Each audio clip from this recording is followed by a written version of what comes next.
സുഖമായിട്ടിരിക്കുന്നു. ഡൽഹിയിൽ പാർലമെന്റ് ഒക്കെ നടക്കുന്നു. ഇങ്ങനെ ഞങ്ങളുടെ ബഹളങ്ങളിലൊക്കെ നിൽക്കുകയല്ലേ.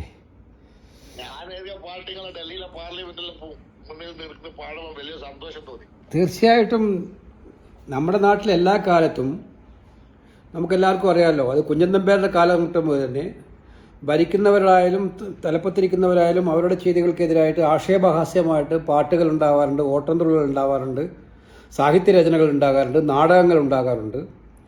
ഇതൊക്കെ നമ്മുടെ നാട്ടിലെ ഒരു സത്യത്തിൽ ജനാധിപത്യത്തെ ശക്തിപ്പെടുത്തുന്ന ഒന്നാണ്. അത് ഇപ്പോൾ ഏതെങ്കിലും ഒരു വ്യക്തിയെ താറടിച്ച് കാണിക്കാനുള്ളതല്ല, വ്യവസ്ഥിതിയിലുണ്ടാകുന്ന പാളിച്ചകൾ ചൂണ്ടിക്കാണിക്കുന്ന ഒരു സമീപനമാണ്. നിങ്ങളും അതേ ചെയ്തിട്ടുള്ളൂ. നിങ്ങളും ചെയ്തത് കേരളം ഏറ്റവും കൂടുതൽ ചർച്ച ചെയ്യുന്നൊരു വിഷയം, കേരളത്തിലെ ജനങ്ങളുടെ മനസ്സിനെ ഏറ്റവും വേദനിപ്പിച്ച വിഷയം.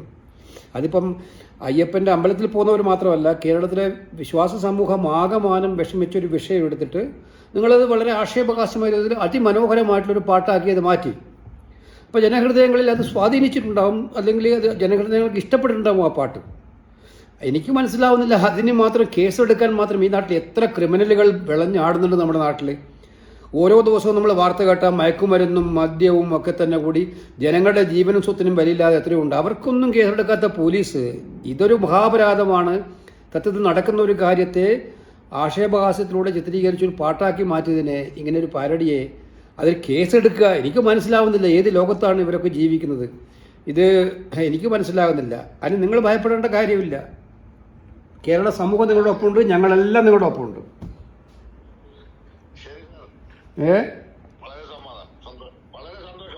അല്ല, ഇപ്പൊ സുഖമായിട്ടിരിക്കുന്നു. വിഷമമൊന്നുമില്ലല്ലോ. അല്ല, അത് തീർച്ചയായിട്ടും നിലവിലുള്ള ഒരു കാര്യങ്ങൾ പറയുമ്പം സ്വാഭാവികമായിട്ടും ഞങ്ങളുടെ പ്രവർത്തകന്മാർ അത് മിക്കവാറും സ്ഥലങ്ങളിൽ അത് ഉപയോഗിച്ചിട്ടുണ്ടാവും. കേട്ടുകൊണ്ടിരിക്കുക ജനം മുഴുവൻ ആസ്വദിച്ചൊരു പാട്ടാണ് ഞാൻ കണ്ടെടുത്തോളം. ഈ തെരഞ്ഞെടുപ്പിലും അതിനുശേഷവും തെരഞ്ഞെടുപ്പ് കഴിഞ്ഞിട്ടും ജനം മുഴുവൻ ആസ്വദിച്ച പാട്ടാണൊരു പാട്ട്. കാരണം ആ പാട്ടിൻ്റെ ഭംഗിയെ നന്നായിട്ട് ആസ്വദിച്ചിട്ടുണ്ട്. മാത്രമല്ല, അതിനകത്ത് ഞാൻ പറഞ്ഞില്ല, അതിനകത്ത് സ്വാഭാവികമായിട്ടും ഇത്തരം കാര്യങ്ങൾ പറയുമ്പം അതിനകത്ത് ചെറിയ ഇതുപോലെ മുൻപ് കലാഭവൻ മണി ചെയ്തിട്ടുണ്ട്, മറ്റു പല ആളുകളും ചെയ്തിട്ടുണ്ട്. അതൊന്നും ഇല്ലാതെ പുതിയൊരു തരത്തിലേക്ക്, അതും മനസ്സിലാക്കേണ്ടത് വിശ്വാസവുമായിട്ടൊരു ബന്ധമില്ലാത്ത ആളുകളാണ് ഇപ്പോൾ ഇതിന്റെ പേര് പറഞ്ഞിട്ട് വിമർശനത്തിന് രംഗത്ത് വന്നിരിക്കുന്നത്.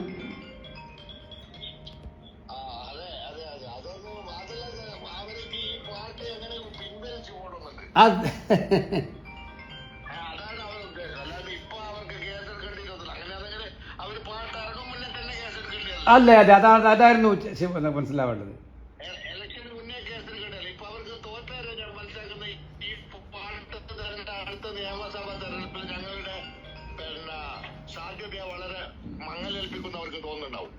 അല്ല, അങ്ങനെയല്ല അവരുടെ പ്രവർത്തനമല്ലേ അവരെ സാധ്യത മങ്ങലേൽപ്പിക്കുന്നത്, പാട്ടല്ലല്ലോ. അവരുടെ പ്രവർത്തനങ്ങളിൽ ഇത്തരം ഇപ്പം മുൻപ് കാലഘട്ടത്തിൽ കരുണാകരൻ മുഖ്യമന്ത്രി ആയിരുന്നപ്പോഴായാലും ഉമ്മൻചാണ്ടി മുഖ്യമന്ത്രി ആയിരുന്നപ്പോഴും എന്തുമാത്രം ആക്ഷേപങ്ങളൊക്കെ അവർ സഹിച്ചിട്ടുണ്ട്. എന്തെല്ലാം രീതി, എത്ര നാടകങ്ങൾ, എത്ര സിനിമകൾ, എത്ര കാര്യങ്ങൾ.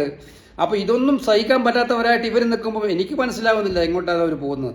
എന്തായാലും താങ്കളെ കേരള സമൂഹം ഇപ്പോൾ വളരെ വളരെ സ്നേഹത്തോടെയാണ് കാണുന്നത്. താങ്കൾ അതിനകത്ത് ഈ കേസ് പോലും നിങ്ങളുടെ ടീമിൻ്റെ പ്രവർത്തനത്തെ കുറച്ചുകൂടി ശക്തമാക്കിയിട്ട് മാറ്റിയിട്ടേ ഉള്ളൂ. അതുകൊണ്ട് ഞങ്ങളുടെ എല്ലാവിധ പിന്തുണയും ഉണ്ടാവും. ധൈര്യമായിട്ടിരിക്കുക. Okay, thank U.